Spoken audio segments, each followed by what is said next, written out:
Hello, everyone. Welcome to another exciting episode of the L Forum Leadership Speak series. I have the privilege and honor of introducing a very dear friend and a colleague from my days of planting in Tata Tea. I'm happy to present today the Chief Sustainability Officer of the Tata Group, Mr. Chacko Thomas. Welcome to the show, Chacko. Hi, Ringo. It's a pleasure being here. Great to see you. It is absolutely a joy to see you, and for the viewers, our friendship and association goes over 3 decades, and it is with immense pride I watch Chacko taking on this exciting role for the Tata Group. So we are looking forward to hearing your thoughts and views on the topic we're going to discuss on vision.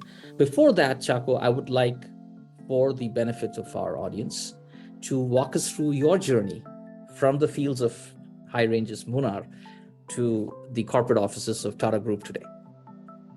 I think you pretty much described the journey in just about 2 words or 2 sentences, if I may say.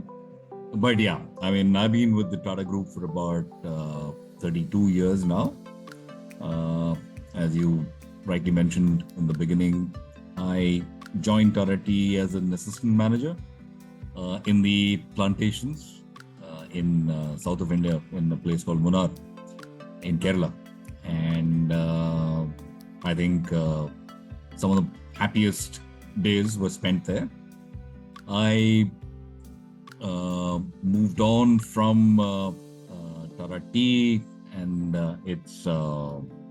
and as the company was then named as Kanandevan at that point in time, to Tata Coffee.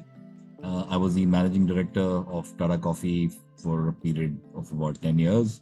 And then, of course, early this year, I moved to Tata Sons as the Chief Sustainability Officer of the group. It's been a journey. It's been a wonderful journey. It's been something that I really look back with a lot of joy, happiness, and a lot of pride. So yeah, that's pretty much the background of where and how I came to this role. No, I think you're being very modest, and you kind of underplayed your journey, and all of us as your friends and your well-wishers, we are very proud of your journey and wish you many, many more successes and many more interesting journeys ahead of you. So, and which kind of brings me to the reason I thought you would be a fun conversation today.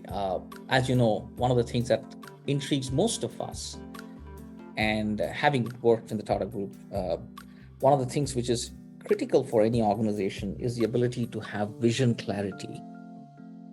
I am curious to know, what is your thought on vision clarity, and how have you experienced that in your journey in the group so far? So that's an interesting question, Ringo. I mean, to really do justice to your question, I just wanted to give you a background of what I do right now at Tata Sons in the group. So we at the Tata Sustainability Group, that's what I head. We are a team of people who drive the sustainable agenda of the Tata Group. As you're aware, the Tata Group is a fairly large conglomerate. We like to call ourselves, a salt to software, enterprise, which is strictly not true, because there's so much more within the ambit. So what I'm trying to tell you here is that the point that I'm trying to make here is that we have different businesses, and these different businesses are in a different state of maturity in terms of understanding, for example, sustainability and sustainability goals, right? We have listed companies, we have unlisted companies, and each have a different understanding of sustainability. So for a group as large as ours, defining a vision, for example, in the sphere of sustainability becomes extremely, extremely important. So whether it is in the role that I'm currently playing or the role that I donned about a year and a half back as a head of a operations of a company, I have always come across as this requirement that was largely around being able to define the difference between goals and vision. People tend to club them together, which in my opinion is a bit of a misnomer. To me, goals are a route to your vision, and to me, the vision is not about just a long-term view of what your goals should be, but it's made up of these small chunks of short-term goals, medium-term goals, and long-term goals, right? So defining a vision and understanding, how this would pan out has always been something that is a very difficult task when you come across teams or operations. It is not so easy for people to understand whether is this what is going to get us to, say, for example, in our case, we have something called Project Alingana, which defines our vision for where we want to be as far as sustainability is concerned. So having a vision that involves every part of the business, starting from your from the board down to the senior management, right down to the last blue collar employee, however difficult it may seem, having that collective unified view of where you want to be 10 years or 15 years down the line is what, in my opinion, is the brass tacks of a vision. And how do you get there is a different story altogether. I think I'll speak about it later. So this is broadly what I feel, and how vision and clarity about what a vision should be, and the classic mistake people make in terms of understanding the difference between a goal and a vision. I'm, again, not at the risk of trying to say I'm trying to flatter you, but you are one of the few people who get this fine nuance between goals and vision. And I was so happy to hear you say that. And that just shows the clarity you have in terms of the appreciation of vision, because people all the time mistake goals to be visions. No, you're absolutely right. And I'm very, very keen and curious to hear your interpretation and how you have kind of implemented it in your own journey. So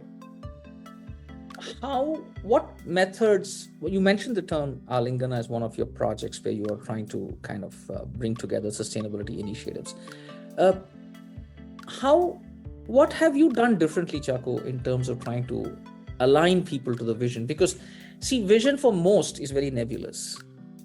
It's like I keep joking, for many, it's a little poster on the wall or a little quote on their books or whatever it is, right?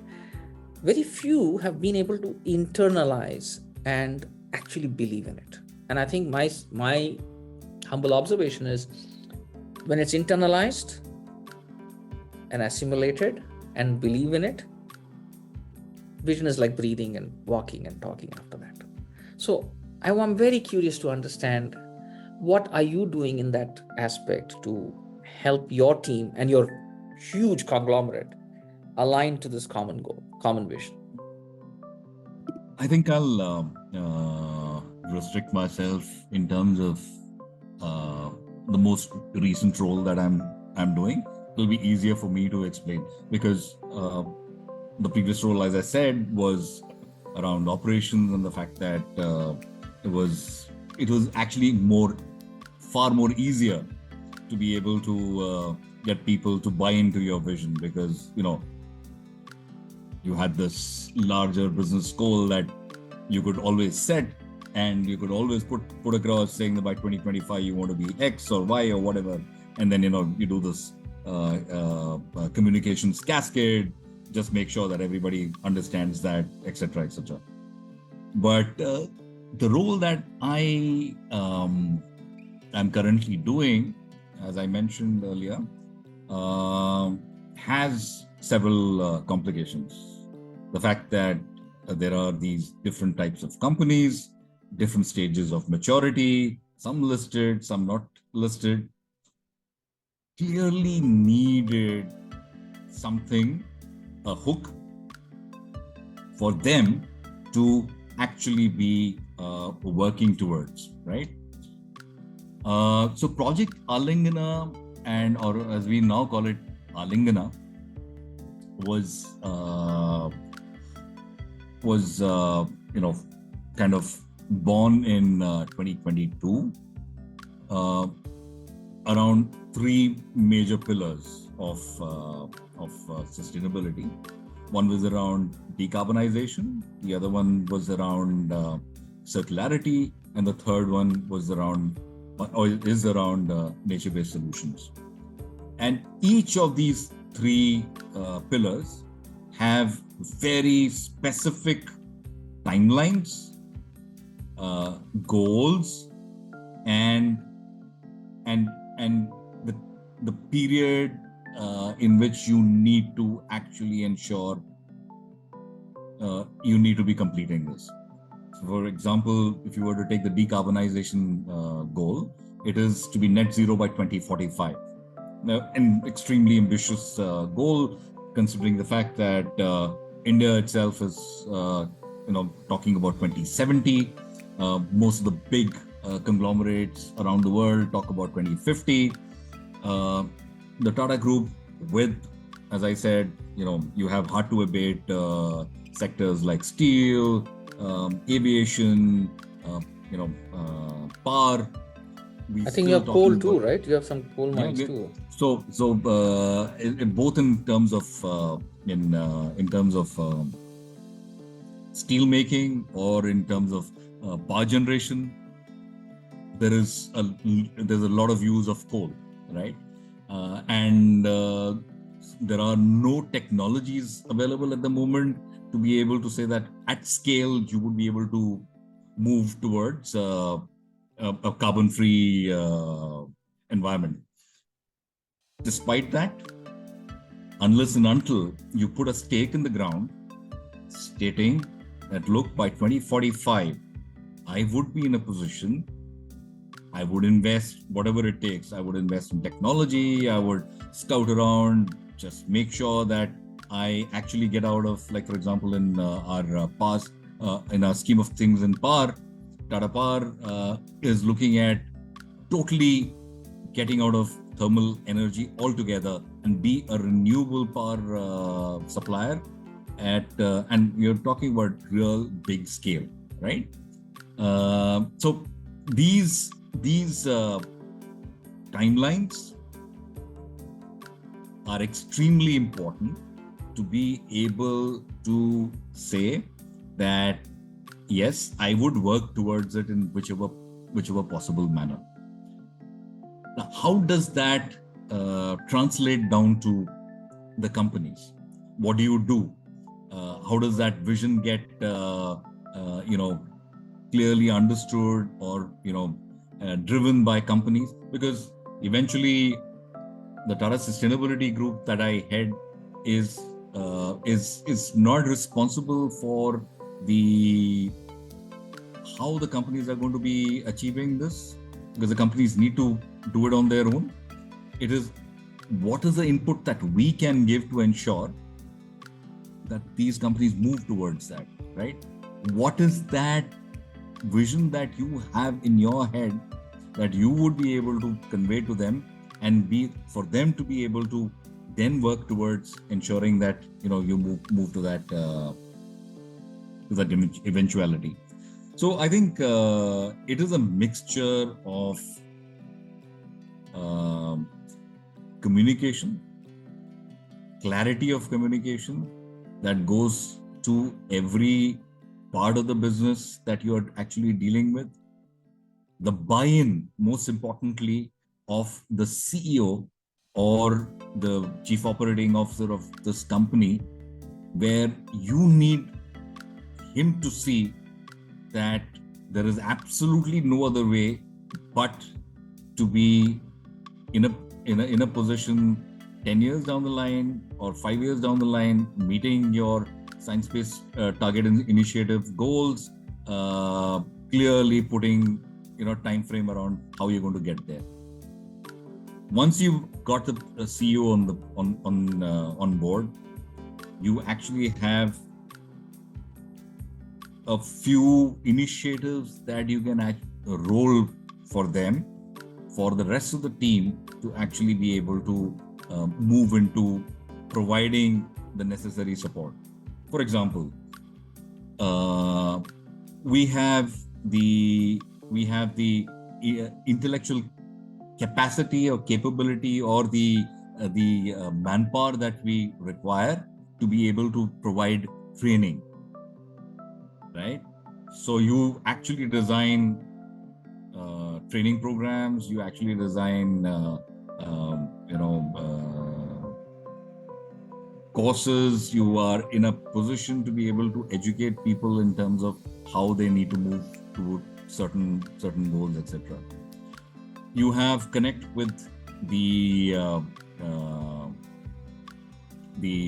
scientific institutions, universities that you then move to these companies for them to adopt. Most importantly, you are also ensuring that you are connecting these companies with startups. You have these companies engaging with universities. You have these companies engaging with latest technology providers. And because from the outside, they see Tata Sustainability Group as being the group that could provide them access to these companies who require this kind of help. So it's a huge amount of activity that you need to do in terms of how you sell it downstream into the companies. But I think I would be failing in my duty if I did not tell you within the team in itself, right?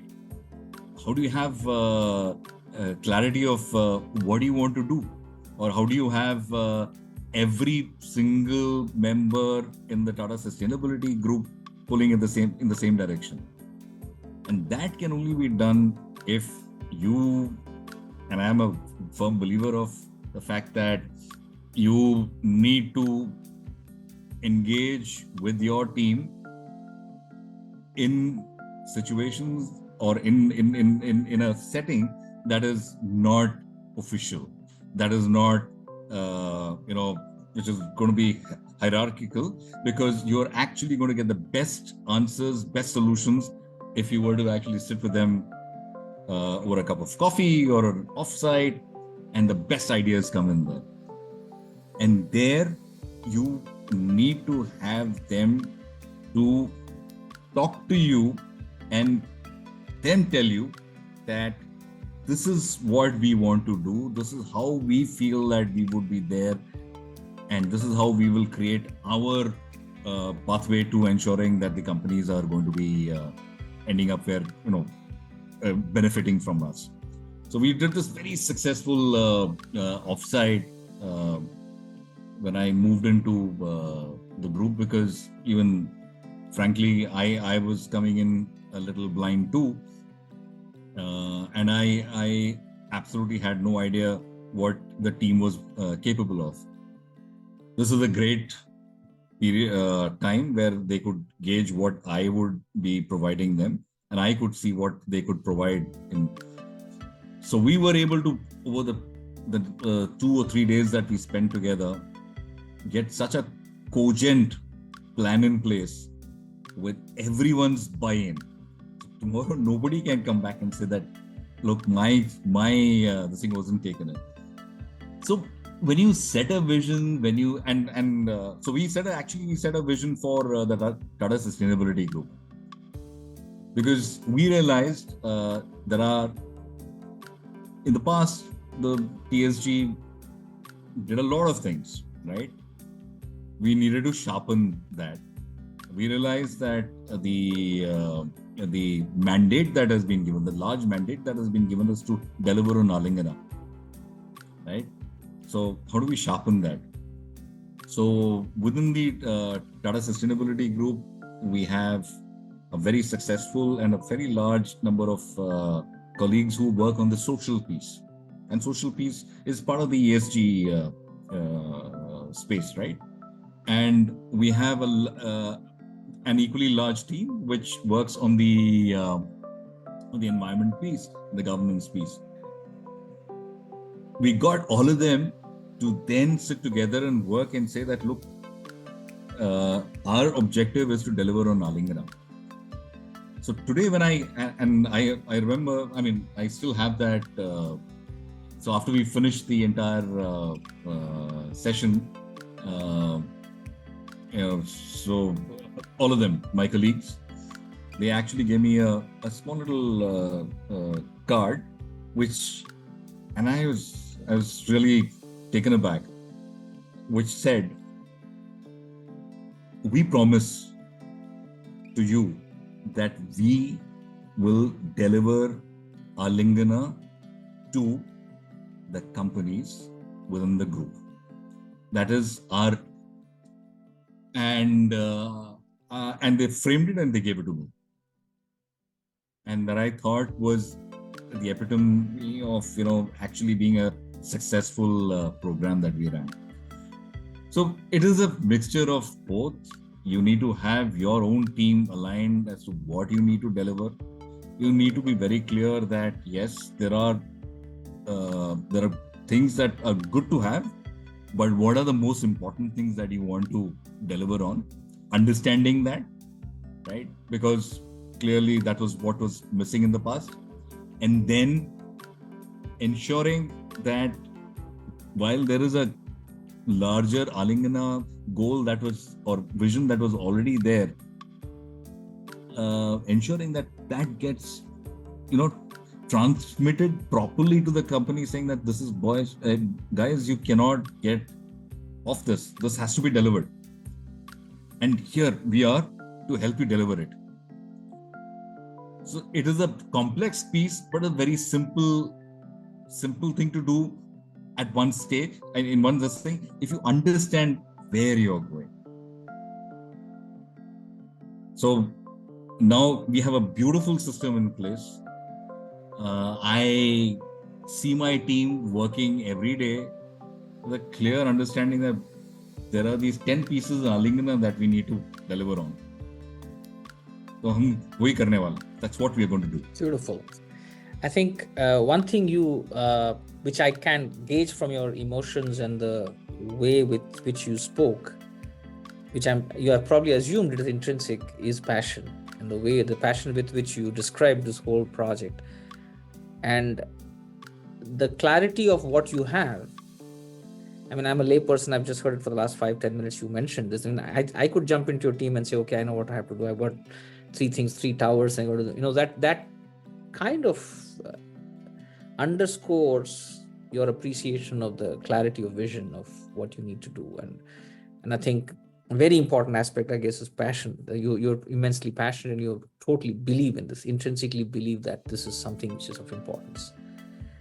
I think you already covered a lot of my next question, but I'm still nevertheless going to ask you, what are the benefits you see of having a clarity of vision and vision alignment of teams? You did kind of loosely But I would love you to kind of give me a little more color on that.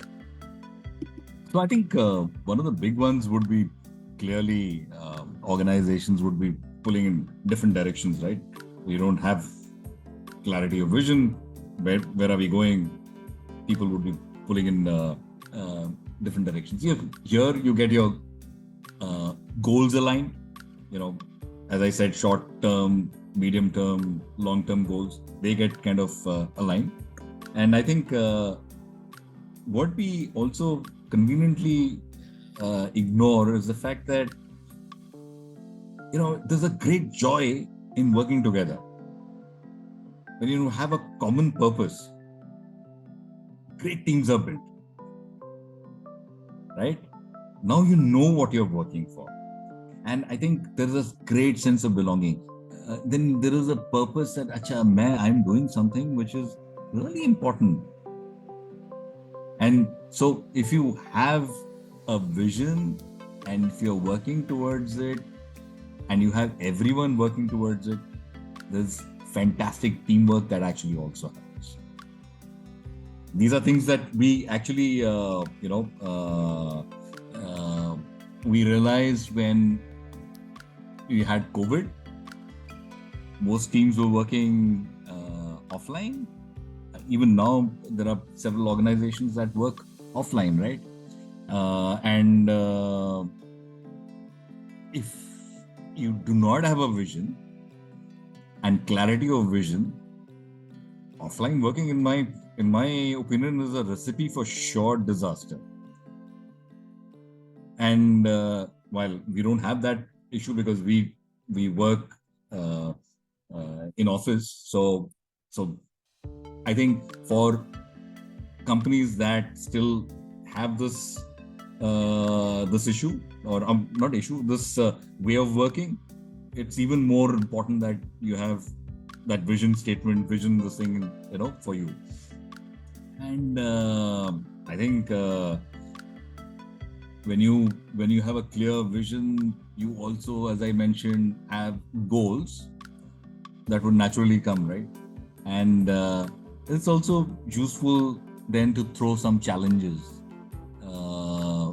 And these challenges are not, then, typically a colleague will not turn back and say, the guy's office rockers, or, he's just put something just for the heck of putting. He knows that this is being done because towards a certain vision and a certain goal that we need to achieve. And you actually pick up from when you have everyone working toward a particular set of goals, you pick up all these guys who are able to deliver. So you can even see your next set of leaders who are able to articulate, work towards it, and show passion, demonstrate passion. It's so evident, and it can't be done if you have hundreds of things going on, obviously. So these are few things which I feel are the obvious things that happen. No, I think you touched upon some very interesting terms, and I keep getting this, when I in my journey as a researcher on the area of vision, purpose, joy, teamwork, and you mentioned it almost very casually, and that just tells me that it is very internal to you. When we use some of these terms we use it like a comma or a full stop, it's important, teamwork, joy, and passion. Just imagine, it's like, I keep joking, digressing, like suppose somebody would ask me to come and play a game of cricket. You don't need to throw me incentives or send me an invitation or a car. I would come on one leg to come and play the game, right? So because it's passion, it's a joy, it's a joy of meeting my team. And somebody said, I'm going to also pay you for it. I don't care what you paid me, because anyway I'm having fun. I'm playing the game in itself was remuneration enough for me. So if you throw me $1 million on top of that, I would have reached nirvana. So I think you've said some really wonderful things about the benefits of having clarity of vision and helping teams and your organization realize the joys, the passion, and the benefits of working in a team. So my last question for today's discussion, Chacko, is everything has two sides, right? Absolutely. What are your challenges? Where are those roadblocks and the wrinkles and how are you dealing with them? So I was hoping that you asked me that, because everything cannot be rosy, right? And especially, I mean, I say this because my method of actually management is around giving people opportunities, giving people a whole lot of freedom to do their thing. Because I believe that every single individual has something good in him or her. It is you as a manager who needs to understand and be able to get that and use that to your benefit. But having said that, you definitely would find people who not really resonate, or who have other priorities, right? I mean, you cannot have everyone being on the same page. What is very important is to understand that while you give opportunities, the opportunities should not be given ad nauseam. You can't do that again and again and again and then expect that this person is actually going to. You need to learn that there are people who may not fit within the scheme of things that you have. They may not be perfectly. They may not align with your vision. They may not align with your views. But it is important that if they are a disruptive element within the organization or within the team, you need to take corrective action. I do believe that a good, honest conversation to understand why that person may be doing or feeling the way he's feeling, or behaving the way he's behaving, he or she is behaving, sorts most problems. But there are times where I have had to then have this difficult conversation of telling them that, look, you are probably suited for a different role, an opportunity, or a different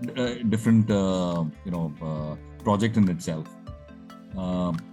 So you need to find a different place, because the longer we allow this to fester within the team, it becomes demoralizing, and sometimes defeats the entire how do I say, the kind of impetus that you have actually built with the others, and the work that they are actually doing. Let's say that this guy is actually not contributing, why are we still with him? But take that option of having that conversation with him or her directly. Don't delegate it to your, typically these are people who would be N-1 or N-2. You have that conversation. You may have several reports from his reporting manager saying that he or she is not fit for it. You need to see that. You need to. The other one is, I am a big believer of doing both structured and unstructured reviews. When I say unstructured reviews, I'm talking about conversations that are had at the lunch table, where people tend to give you their opinion because they are kind of with you for that that period of time. And I think it says can you hear me? I think there was some problem with the. Now it's okay, right? No, I can hear you. I can hear you. Absolutely. It said some voice quality was.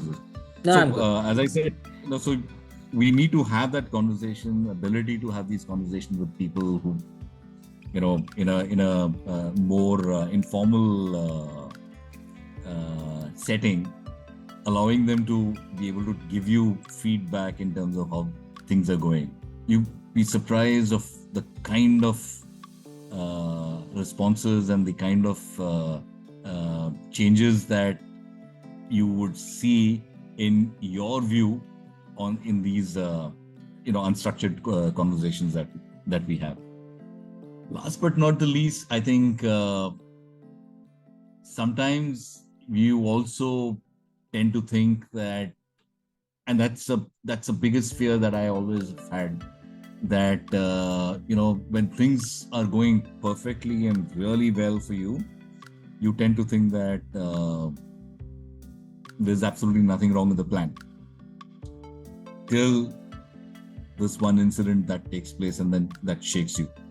So you need to keep reviewing at a periodical, in some kind of a period which makes sense to you, to see how things are actually going, and address even the smallest problems before they really become really big. I think last but not the least, be open to say that what was applicable 2 years back may not be the right thing to do now, right? Things have moved on. You got AI, you got hundreds of other things that have come in. So you think on your feet, and you actually do you change things that you want changed. And there is nothing set in stone. It is the organization and how well the organization eventually does which is most important. And so the vision needs to be a little bit of juggling around or changing. Be open to do it. No, very, very well said, Chacko. And I mean, considering the fact that this is a very new concept and it's a very new journey for many, including myself, I'm also learning a lot the importance of ESG and sustainability and how it is going to impact all our survival. I think you are onto something, and I think you are doing it for all of us. It's not just for the Tata Group. I think it's for the planet itself. So I wish you and your team all success, and I'm confident you will take them to new heights of success as always. And as I mentioned to you, this is something. It's a group I run for entrepreneurial leaders. Whereas leadership, people keep mistaking the word entrepreneur just that when you start off and you're building something. But my belief is anyone who is entrepreneurial need not necessarily be just running their own operation. You could be entrepreneurial in a corporate or even in a government setup too, because it's in my mind a leadership style, which is my area of passion. And so I would definitely hope that I could get you all on for many more of my shows and my plans of webinars and so on, because I believe that together we can always find a better solution to how we do things on this planet. So it's been a real pleasure, Ringo. One, of course, as you mentioned, we are old friends, but it's been a pleasure talking to you and understanding your journey. I think since I've known you for so many years, you would pardon me for saying this, but I think your journey in itself is very inspiring. I'll leave that for some other time, but I think that's a big compliment. Thank you so much. And coming from a friend like you, I thank you so much. And I continue to need your encouragement and your support, because I think as we progress, I realize, in fact, my project director, when I was doing my doctoral journey, he said, Ringo, at the end of your doctorate, you'll realize that you know a little more than nothing. So I realized the importance of leaning on friends and leaning on others for becoming slightly less aware, I guess. Hopefully, learn a few more things. And there's so much to learn on this planet. So thank you, Chacko. Thank you so much. And I'm wishing you all success. And I am going to take the liberty of dragging you into many more of my shows and webinars where I hope you can add value to youngsters, young entrepreneurs. And I think your wisdom and your experience will be invaluable. Thank you, Ringo. It's been a pleasure talking to you. Likewise. Thank you. See you. Bye. Like, share, and subscribe to the EL Forum channel.